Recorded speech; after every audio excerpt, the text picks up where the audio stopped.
Asifiwe Mungu Baba na Mwana na Roho Mtakatifu, kwa sababu ametufanyizia huruma yake.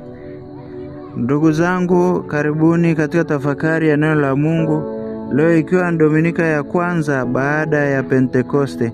Katika Dominika hii, Mama Kanisa kote ulimwenguni anasherekea sherehe ya Utatu Mtakatifu, yaani Mungu mmoja katika nafsi tatu. Ujumbe wa leo ni wito wa kuiga jumuiya ya Utatu Mtakatifu, kwani ni jumuiya iliyojaa upendo, umoja, amani na maelewano pamoja na utakatifu. Masomo ya leo, somo la kwanza ni la kitabu cha Kutoka sura ya 34 mstari wa 4 mpaka wa 6 na mstari wa 8 mpaka wa 9. Tusikilize somo. Musa aliinuka na mapema asubuhi, naye akakwea katika mlima wa Sinai kama Bwana alivyomwamuru. Akazichukua hizo mbao mbili za mawe mkononi mwake. Bwana akashuka ndani ya lile wingu, akasimama pamoja naye huko. Akalitangaza jina la Bwana. Bwana akapita mbele yake akatangaza, Bwana, Bwana, Mungu mwingi wa huruma, mwenye fadhili, si mwepesi wa hasira, mwingi wa rehema na kweli. Musa akafanya haraka, akainamisha kichwa chake hata nchi, akasujudu. Akasema, ikiwa sasa nimepata neema mbele zako Bwana, na kuomba Bwana uende kati yetu, maana ni watu wenye shingo ngumu. Ukasamehe uovu wetu na dhambi yetu, ukatutwae tuwe urithi wako. Neno la Bwana. Tumshukuru Mungu. Somo la pili ni la waraka wa pili wa Mtume Paulo kwa Wakorinto sura ya 13 mstari wa 11 mpaka 14. Tusikilize somo. Hatimaye ndugu, kwaherini, mtimilike, mfarijike, nieni mamoja, mkae katika amani, na Mungu wa upendo na amani atakuwa pamoja nanyi. Salimianeni kwa busu takatifu. Watakatifu wote wawasalimu. Neema ya Bwana Yesu Kristo na pendo la Mungu na ushirika wa Roho Mtakatifu ukae nanyi nyote. Neno la Bwana. Tumshukuru Mungu. Na somo la Injili ni Injili ya Yohane sura ya 3 mstari wa 16 mpaka 18. Tusikilize somo. Yesu alimwambia Nikodemo, kwa maana jinsi hii Mungu aliupenda ulimwengu hata akamtoa mwanaye pekee, ili kila mtu amwaminie asipotee, bali awe na uzima wa milele. Maana Mungu hakumtuma mwana ulimwenguni ili ahukumu ulimwengu, bali ulimwengu uokolewe katika yeye. Amwaminie yeye hahukumiwi, asiyeamini amekwisha kuhukumiwa, kwa sababu hakuliamini jina la mwana pekee wa Mungu. Neno la Bwana. Sifa kwako, Kristo. Ndugu zangu, katika somo la kwanza tunaona baada ya wana wa Israeli kumkosea Mungu kwa kuabudu sanamu ya ndama ya dhahabu, Mungu anamtokea Musa mlimani Sinai na kujitambulisha kama mwingi wa huruma, mwenye fadhili, si mwepesi wa hasira, mwingi wa rehema na kweli. Kwa kusikia hayo, Musa anatumia fursa hiyo kumwomba Mungu mambo matatu, yaani uwepo wake, msamaha na Israeli itwaliwe kama urithi wa Mungu. Katika somo la pili, Mtume Paulo anawaaga Wakristo wa kanisa la Korinto akiwaambia maneno yenye uzito sana. Paulo anawaambia neema ya Bwana wetu Yesu Kristo na pendo la Mungu na ushirika wa Roho Mtakatifu ukae nao. Maneno haya yanataja moja kwa moja nafsi tatu za Mungu, yaani Mungu Baba, Mungu Mwana na Mungu Roho Mtakatifu. Nia ya Paulo ni kuonyesha kuwa kazi zote za kiimani, ikiwemo kazi ya uinjilishaji na ukombozi wetu, ni kazi ya Utatu Mtakatifu. Paulo pia anadokeza kuwa amani, upendo, furaha na umoja au ushirika ni zawadi kutoka kwa Utatu Mtakatifu. Katika somo la Injili, Bwana wetu Yesu Kristo anamuelezea Nikodemo juu ya upendo wa ajabu wa Mungu, kwamba pale ambapo binadamu alipotoka Mungu alimtuma mwanaye wa pekee ili kila amwaminie apate uzima. Sehemu hii ya Injili inadokeza kuwa Utatu Mtakatifu ni chanzo cha uzima wa milele. Aidha, tunaweza kusema sio tu Mungu aliupenda ulimwengu, bali Mungu mwenyewe ndiyo chanzo cha upendo, na tena Mungu ni upendo wenyewe. Katika Dominika ya leo tuna mambo matatu ya kujifunza. Jambo la kwanza, imani yetu ni kwa Mungu mmoja, nafsi tatu.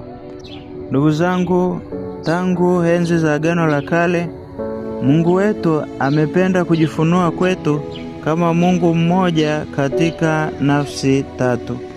Katika kitabu cha Kutoka sura ya 20 mstari wa kwanza, Mungu anajifunua kama Mungu mmoja.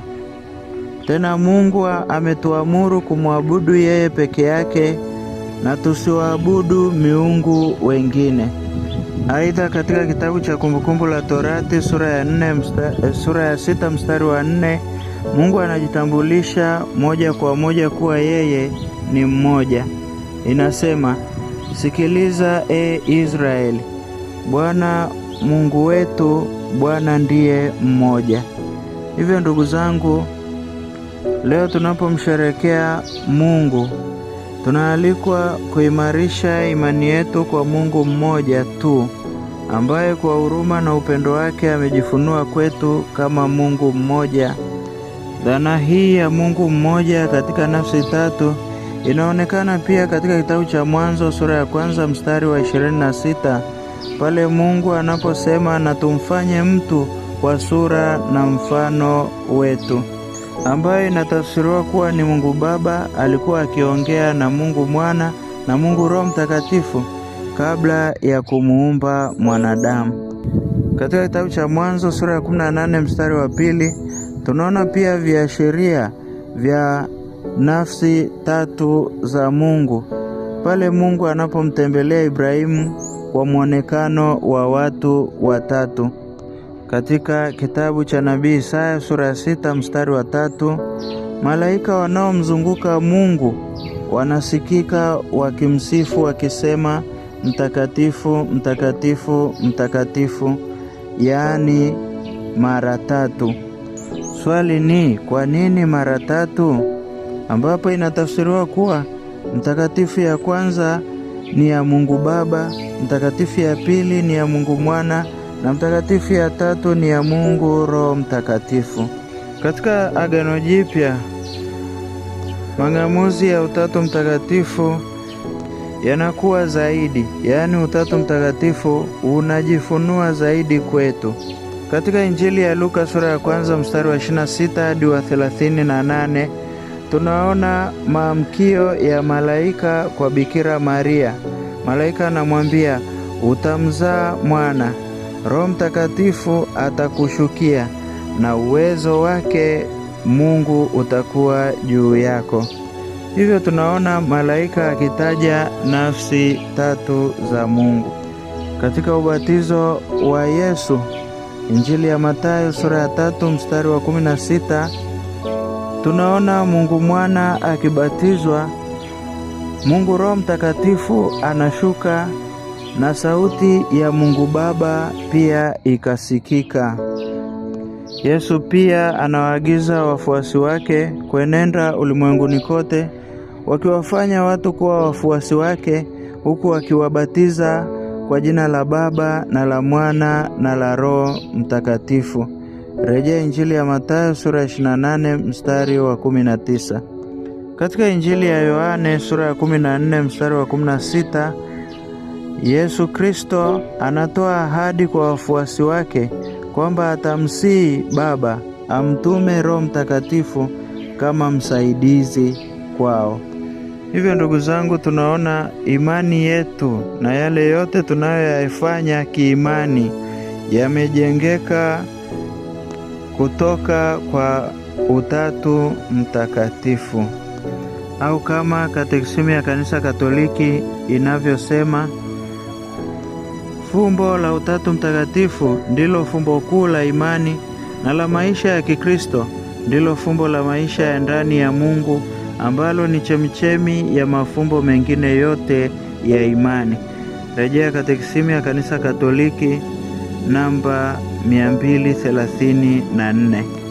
Jambo la pili tunalojifunza leo hii, Utatu Mtakatifu ni fumbo.